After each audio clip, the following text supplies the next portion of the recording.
Good morning and welcome to Sunday service in our beautiful Yogananda Amphitheater at Ananda Village. I'd like to welcome all of our guests and visitors at the Expanding Light and also those of us who are joining us online. My name is Latika, and Nayaswami, Devarshi and I are very happy to share Sunday service with you this morning. I'd like to read from Rays of the One Light, Weekly Commentaries on the Bhagavad Gita and the Bible by Swami Kriyananda. This week's topic is, How Democratic is Truth? Truth is one and eternal. Realize oneness with it in your deathless self, within. The following commentary is based on the teachings of Paramhansa Yogananda. We live in an age when people assume that knowledge should be available equally to all. In matters susceptible of judgment by normal common sense, however, everyone knows there are exceptions. Access to a control room for intercontinental missiles is limited, by universal consent, to a very few. Access to the controls of a passenger airliner is limited to those with the necessary knowledge for operating them, and also to those with proper authorization. If people don't see the disadvantages of making more subtle knowledge universally available, it is only because they are ignorant of the risks involved. In the case of subtle knowledge, the main disadvantage in making it universally available is the harm it might do to one who isn't ready for it, and who might even mock it. True, by mocking truth he might undermine the faith of a few truth seekers. But then such tests can also be beneficial as a means of strengthening faith. Again true, the clever doubter's misrepresentation of those truths may dissuade a few seekers from following the spiritual path. But if a seeker really is sincere, he will recognize the truth eventually because it resonates with his own being. No, the greatest problem accrues to the shallow doubter himself. To give him an opportunity to affirm his ignorance might only estrange him even more from the truth, delaying the time when he would turn, as all people must eventually, to the light. Thus the scriptures advise not secrecy, but discretion in the sharing of truth. Jesus Christ says in the Gospel of St. Matthew, chapter 7, "Give not that which is holy unto dogs, neither cast ye your pearls before swine, lest they trample them under their feet, and turn again and rend you." And Sri Krishna says in the 18th chapter of the Bhagavad Gita, "Never speak of these truths to one who is without self-control or devotion, who renders no service, who does not care to hear, or who speaks ill of me." Thus, through Holy Scripture, God has spoken to mankind. Om, Om, Om.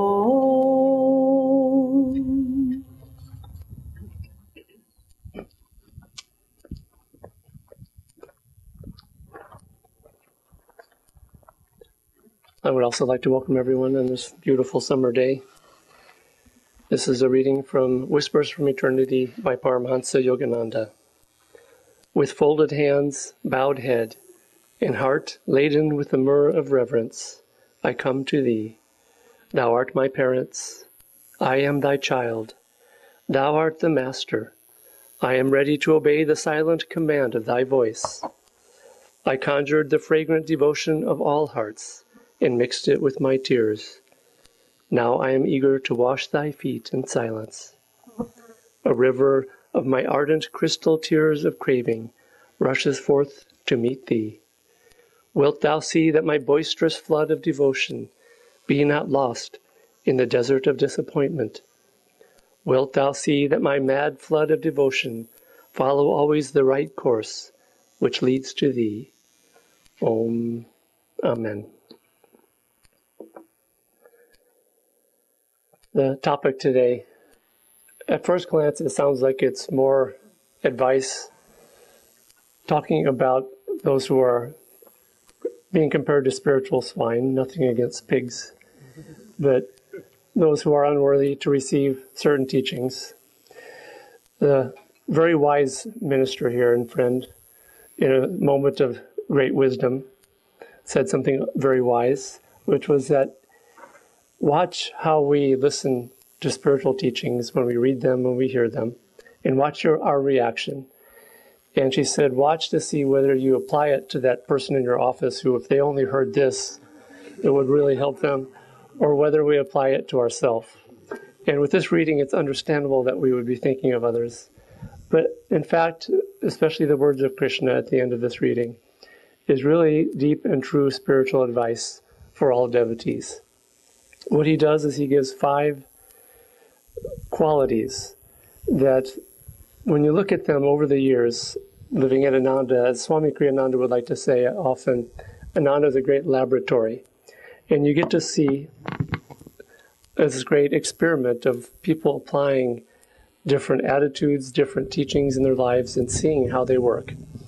And these 5 qualities that Krishna talks about are what I think many of us have seen over the years are what I call deal breakers on the spiritual path.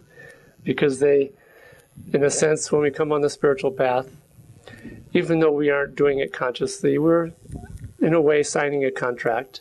And whether it's the fine print or some of the clauses, there are certain things that if we really, really do really, really badly, then it breaks the deal. And we've seen this over the years. It can cause people to just leave the spiritual path altogether.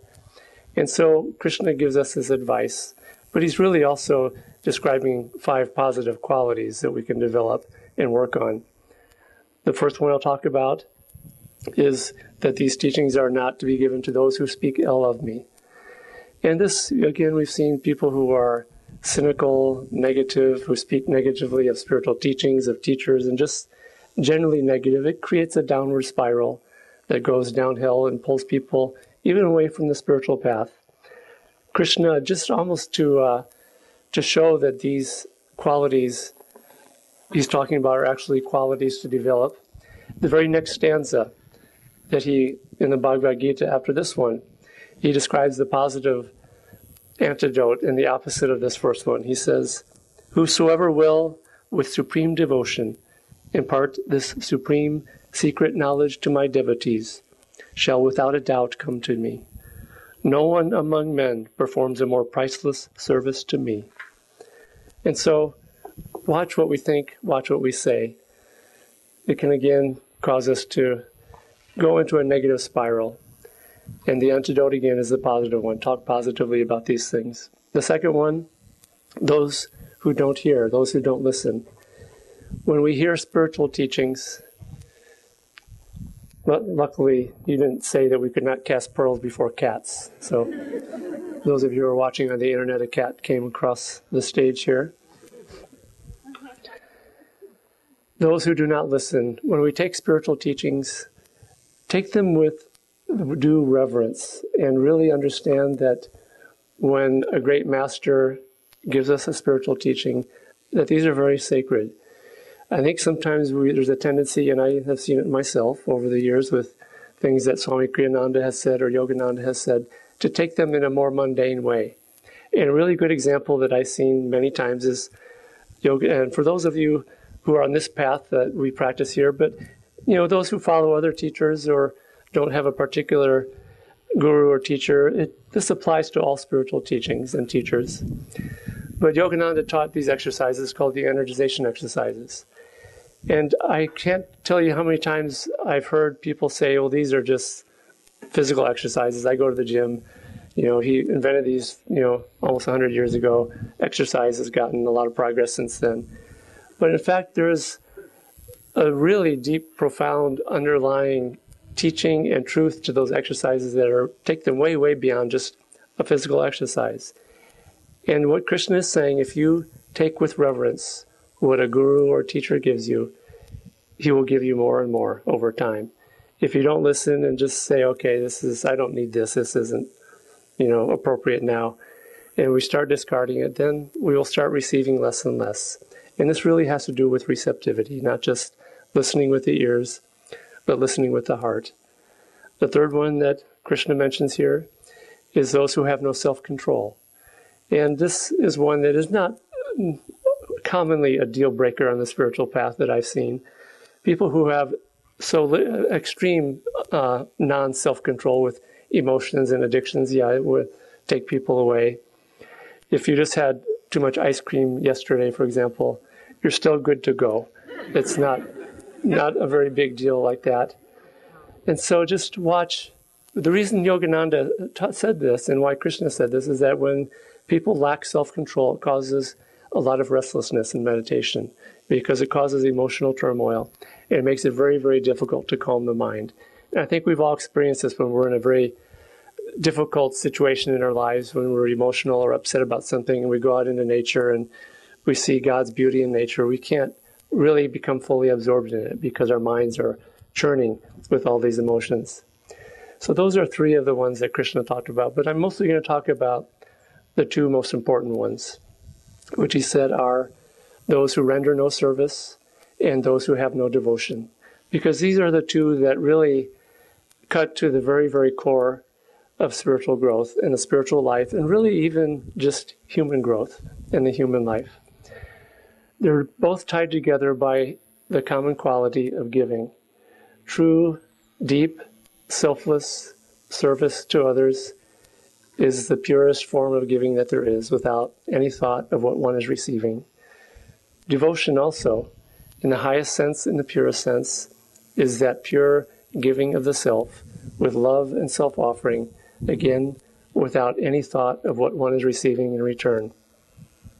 I'm going to read one of my favorite little passages from Autobiography of a Yogi by Paramhansa Yogananda, partly because his language is so delightfully funny and self-deprecating, but also it's a great teaching. It's his teaching on the attitude of service to others.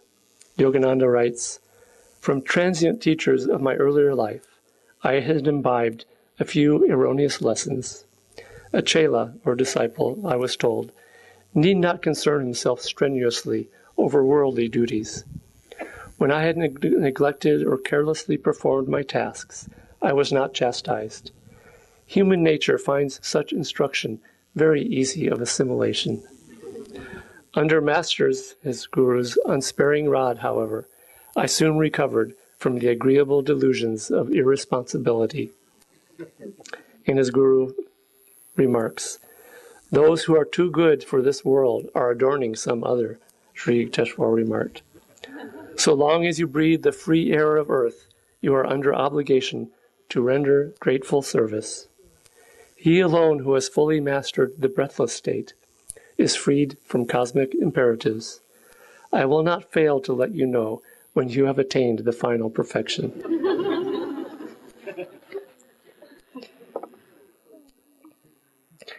This phrase, render grateful service.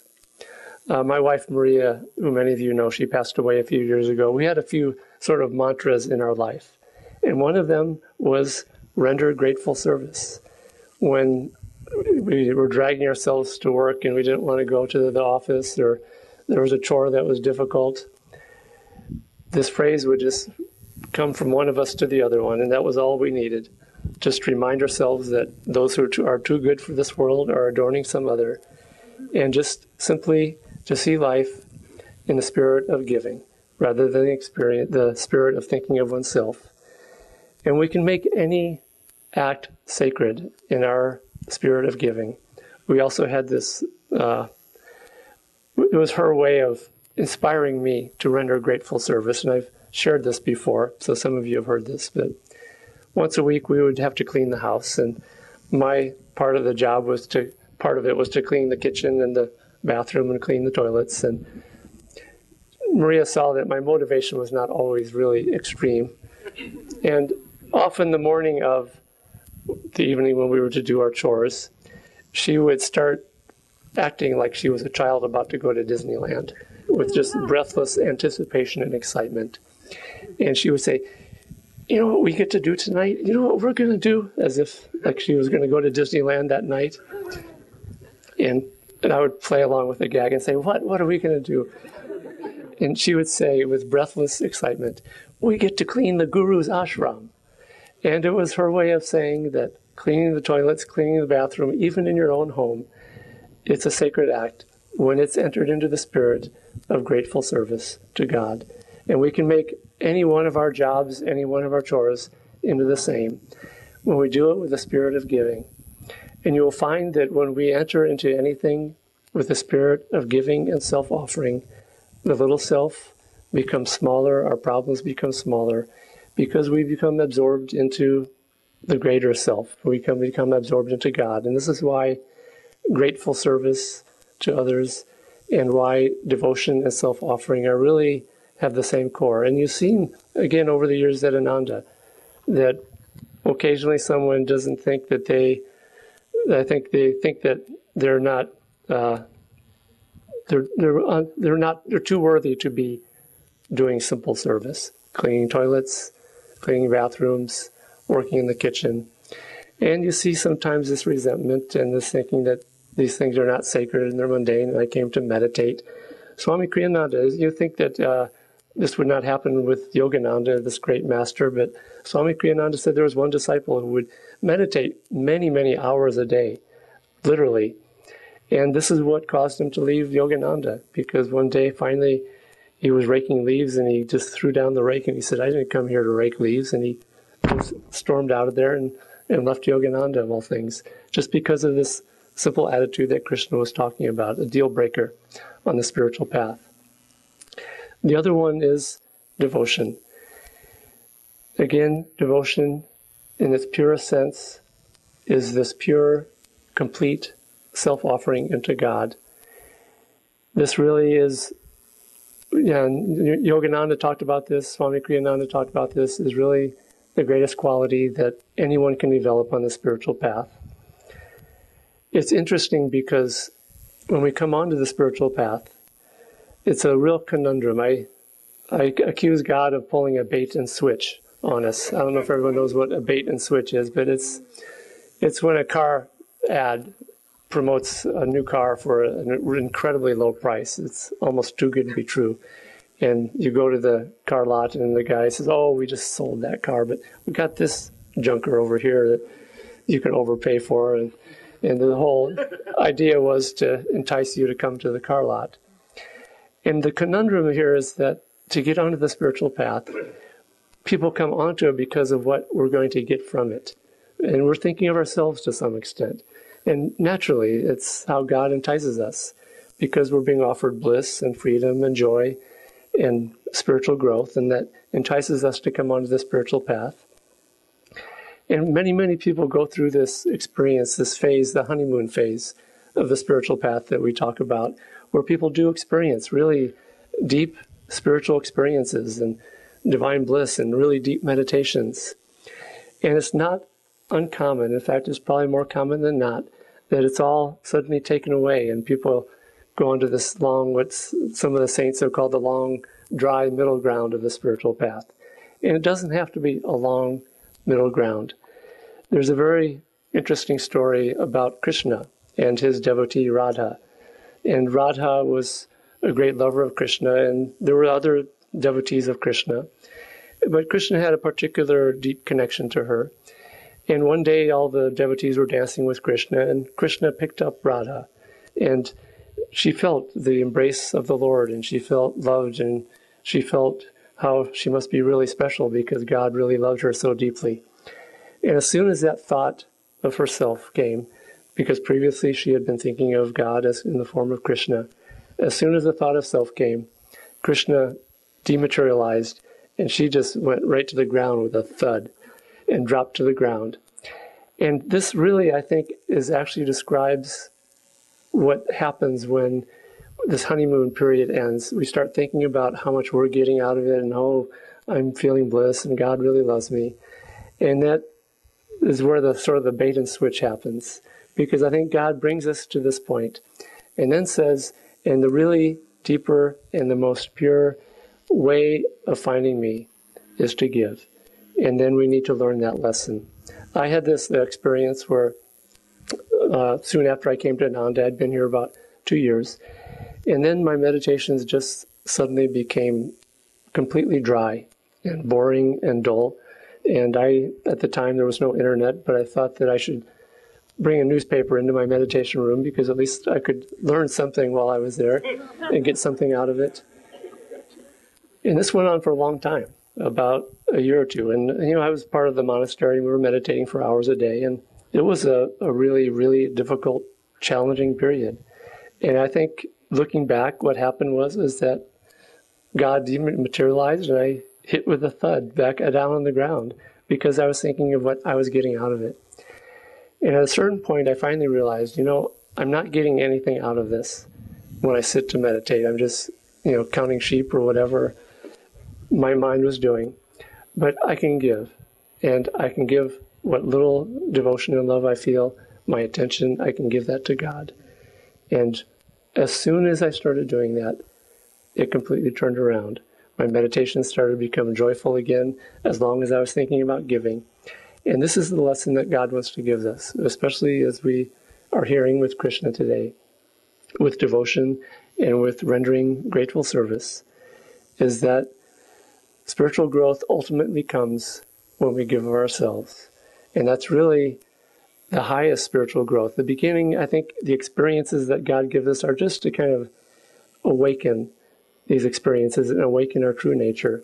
But then God says, okay, now that you get the idea, this is what I want you to do. I want you to learn how to give and how to love without thinking of yourself. There's a really very strange chant that I think it's strange. I still think it's strange after all these years, that Yogananda used to sing.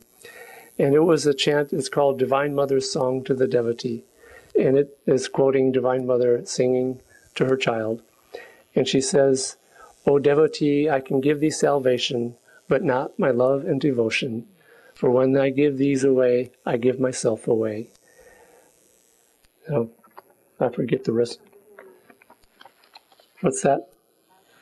Ask of me salvation, but not my love and devotion. For when I give those away, I give myself away.